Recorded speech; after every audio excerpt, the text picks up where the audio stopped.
Good morning বন্ধুরা, কেমন আছো বলো। দেখো বৃষ্টি আর কমার নাম নিচ্ছে না, থামবে না, থামছি না। তার মধ্যে আমি যে তোমাদের সামনে এখানে এসে কথা বলছি, এখানে রেখেছিলাম খোল পচিয়ে। বুঝতে পারছো, খোল পচিয়ে রাখার মানে কি মানে পরিস্থিতিতে পড়েছি, ওটা তো ফেলে দিতেই হবে হয়তো। চলো একটু খোল পচাটা দেখেই আসি। আর তার মধ্যে হচ্ছে বৃষ্টিটা এখন একটু কমেছে, আর খোল পচাটা দেখবে। এই দেখো, মা গো মা, কি গন্ধ। আমার ছেলে বলে কি যে হয়তো কিছু গেছে রাস্তা দিয়ে। আমি আর বলিনি যে পরিস্থিতি, এই গাছগুলোকে একটুখানি শুইয়ে দিতে হবে, তাহলে জলটা আর জমবে না। কিন্তু পরিস্থিতি খুব ভয়ানক, স্লিপ হয়ে গেছে। বাবারে বাবা, চুলের মুঠি ধরে সরাতে হচ্ছে। আর চলো, একটা ফুল ফুটেছে আজকে, দেখাই তোমাদেরকে। বৃষ্টির মধ্যে কোন পাগলে ছাদে আসে বলো। এই দেখো, অনেক কুড়ি এসেছে, সেদিনকে তোমাদেরকে দেখিয়েছিলাম একবার, জানি না খেয়াল করেছো কি না। আর বা এই গাছটাকে এরকম শুইয়ে রেখেছি, আর খোল এমনিতে দেয়া ছিল, কারণ না হলে তো জল জমে যাবে। আর এইগুলো দেখো এই পরিস্থিতিতে আছে, দেখা যাক কি হয়।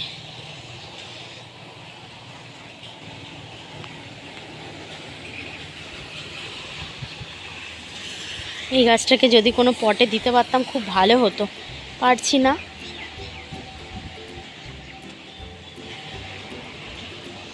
এটাকে শুইয়ে দিয়ে যাই।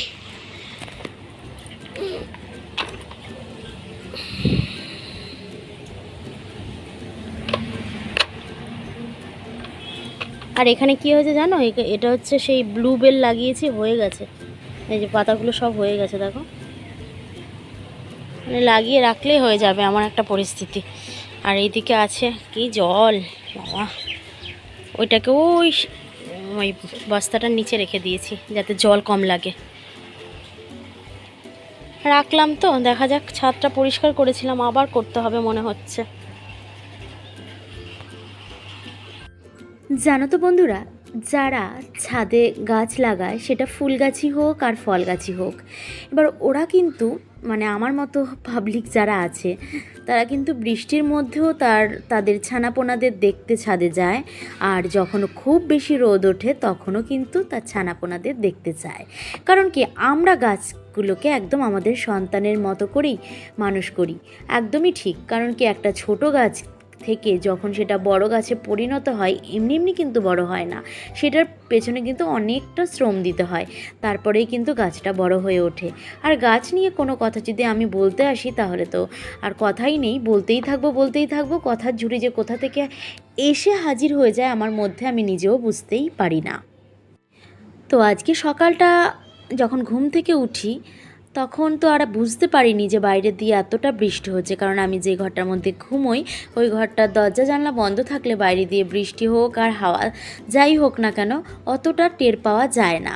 তো তাই জন্য আর বুঝতে পারিনি। তো বাইরে বেরিয়েই দেখলাম যে এতটা বৃষ্টি হচ্ছে। কিন্তু মনে মনে একটা জিনিস স্থির করে রেখেছিলাম কাল রাতে, মানে গতকাল রাতে, যে আমি সকালবেলা উঠে ঘর ঝাড়বো। কারণ সামনেই তো মহালয়া চলে আসছে, দেবীপক্ষর যখন আবির্ভাব হয় তখন তো আর ঘর দুয়ার ঝাড়া যায় না, সেটা হয়তো তোমরাও জানো।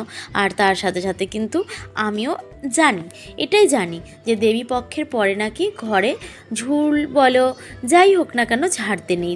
তোমরাও কি এই ব্যাপারটা জানো? তো তাই জন্য মনে খুব আশা নিয়েছিলাম যে আজকে আমি আমাদের যেহেতু 4টে বেডরুম আমার মতো মানুষের একদিনে একদমই অসম্ভব। তার মধ্যে যদি কাউকে পেতাম তাহলে তো সম্ভব, মানে খুবই ভালো হতো। অবশ্যই পেয়ে গেছি। কারণ কি, পিসি এসেছে, আমার পিসি শাশুড়ি এসেছে। তো পিসি বলেছে যে তুই যখন করবি তখন আমি তোর সাথে সাহায্য করব। তাহলে পিসি যখন এসে গেছে, তাহলে আমার আর কোনো প্রবলেম রইল না। আর এই দিক থেকে আমি কি করছিলাম জানো, সকালবেলাটা ঝমঝমিয়ে বৃষ্টি নামতেই পারে, কিন্তু তারপরে কিন্তু আমাদের সূর্য মামা দেখা দিয়েছিল। আর প্রখর রোদ, দেখতেই পাচ্ছ আমার জানলা দিয়ে দেখাই যাচ্ছে যে প্রখর রোদ দিয়েছে কিন্তু। আর বাইরে থেকে যে আলোটা পড়ছে তাতে করে কিন্তু সব ঝাপসা দেখা যাচ্ছে। তো আমি ফ্যানটাকে মুছে নিয়েছি।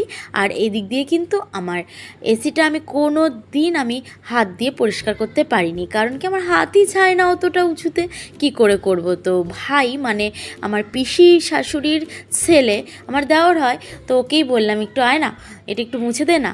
তারপরে বলছে দাঁড়া বৌদি যাচ্ছি। তো ওই আমাকে এটা কিন্তু মুছে দিয়েছে। আর যখন অমিত আসে তখন আর আমার খেয়াল থাকে না, আর এসিটাকে দেখি যে কোনো ধুলোই মনে হয় পড়ে না। কিন্তু ফ্যানের মধ্যে যখন এতটা ঝুল ঝুল বলবো না, মানে সাইড দিয়ে যেটা হয়, তোমরা তো জানোই ফ্যানের সাইড দিয়ে যেটা হয় আর কি, তো ওটা পড়ে, তাহলে এসির ওপরেও হয়তো পড়েছে, সেটা ভেবেই কিন্তু আমার বলা। তো পরিষ্কার করে দিল, খুবই ভালো হয়েছে। আর এই দিক দিয়ে কিন্তু আমি ফ্যানটাকে ভালোই দুলিয়ে টুলিয়ে পরিষ্কার করে নিলাম। আর ঝকঝক করছে এখন দেখি। আর চোখের মধ্যে তো একটা ঝুল পড়েই গেছে। আর এইগুলো তো ঝুল ঝাড়ু দিয়ে পরিষ্কার করে সবাই, কিন্তু আমার ঝুল ঝাড়ুটা যে ওই মহাশয়ী কোথায় গিয়ে লুকিয়ে আছে সেটাই আমি খেয়াল করতে পারছি না। তো উনি তো আর একা লুকিয়ে যায়নি, হয়তো আমি কোথাও রেখেছি, ঠিক পেয়ে যাব, কারণ কোনো না কোনো ঘরের কোণে ঠিক উনি লুকিয়ে আছেন। তো ওটা পেলে একটু সুবিধা হতো আর কি। তো দেখা যাক, আজ তো আমি সব ঘর পারবোই না পরিষ্কার করতে। মাত্র আজকে কটা বাজে এখন জানো? প্রায় 1টা বাজতে চলেছে। তো এতটা দুপুরবেলা আমি এসেছি ঘর ঝাড়, সব ওই দেখো 1টা পাঁচতে চলে, তাহলে তো সব ঘর কিছুতেই সব দুপুরের খাবারটা তো দিতে হবে আমাকেই। এটা করা যাবে না, এটা করা বলতে সব ঘর পরিষ্কার করা যাবে না। আর আজকাল আমার কি হয়েছে জানো, যখন আমি নিচের ঘরে থাকতাম, আজ থেকে 2-3 বছর আগের ঘটনার কথা বলছি, 2 বছর, তখন কিন্তু ঠিক সময় সমস্ত কাজ হয়ে যেত, 12:30টার মধ্যে স্নানও হয়ে যেত, মানে সমস্ত কিছু। কিন্তু এখানে এসে আমার যে কি হলো, আমি রাত কখন 11টা-12টা বাজে আমি টেরও পাই না, তখনও আমি বাসন মাজতে যাই, রান্নাঘর গোছাতে যাই। সকালবেলা হলে সকালের খাবার আমি সেই 11টা-11:30 নাগাদ খাচ্ছি। আর আমার শ্বশুরমশাই আমাকে বলেই চলে তুমি খেয়েছো খেয়েছো।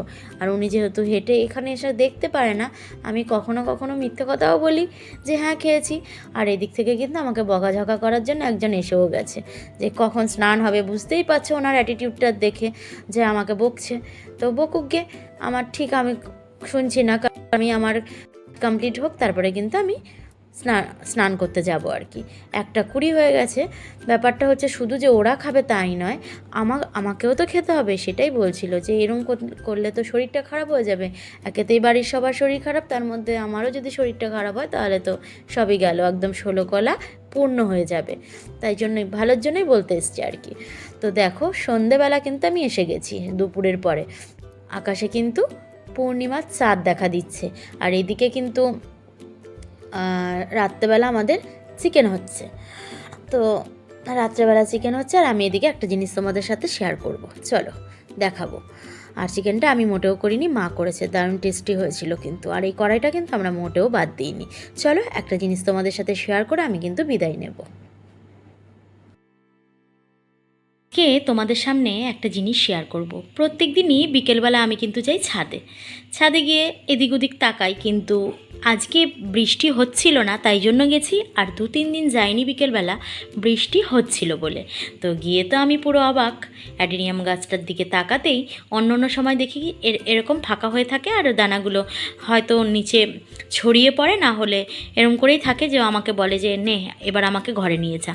তো আমি ঘরে নিয়ে আসি, কিন্তু কোনো দিন এর দানা আমি বসাইনি বালিতে। আর আজকে গিয়ে দেখি যে ও আর অপেক্ষা করতে পারছিল না, ও কী করলো, এদিক দিয়ে কিন্তু আমার মানে দানাটাকে ভেদ করে চারায় রূপান্তরিত কিন্তু হয়ে যাচ্ছে। তোমরা দেখতে পাচ্ছ তো, এই যে অ্যাডেনিয়াম গাছ কিন্তু সচরাচর হয় না, আর যাদের বাড়িতে হয় তাদের বাড়িতে মনে হয় এই সিড পটই হয়তো বলে এটাকে, এটাও কিন্তু হয় না। তো আমার হয়তো ভাগ্য এক্ষেত্রে খুব ভালো যে আমাকে কিন্তু এইগুলো দিচ্ছে। তো চলো এই গাছটা গাছ না, আমি জানি যে এগুলোকে আমি যদি এখন এই বালির মধ্যে দিয়েও দিই তাও কিন্তু হবে না। তো আমি কিন্তু বালি নিয়ে এসে এখানে হাজির। তো আমি দেখি হয় কি না হয়, আশা করি হবে না। অতটাও হয়তো আমি ভাগ্য ভালো নয় আর কি আমার, যে এটা লাগালেই হয়ে যাবে। অনেক ক্ষেত্রে কিন্তু গাছ আমাকে নিরাশ করে না। তো এক্ষেত্রে দেখা যাক, যদি হয় অবশ্যই তোমাদের সাথে আমি শেয়ার করব। তাহলে চলো এইগুলো আমি এখানে দিয়ে নিই, কেমন? অ্যাকচুয়ালি কী বলো তো বন্ধুরা, আমি জানিই না এই যে সিড পট থেকে যে সিডগুলোকে বের করেছি, বের করে যে কেমন করে ওই বালির মধ্যে দিতে হবে আমি জানিই না। ওই যে যেগুলো একদম শনপাপড়ির মতো দেখতে, ওইগুলোকে ওপর দিকে রেখে আর সবুজ যেটা হয়েছিল ওটাকে একদম বালির নিচে চাপা দিয়ে দিয়েছি। আমি জানি না হবে কি না, হলে অবশ্যই তোমাদের সাথে শেয়ার করব। আর মনে হচ্ছে হবে না।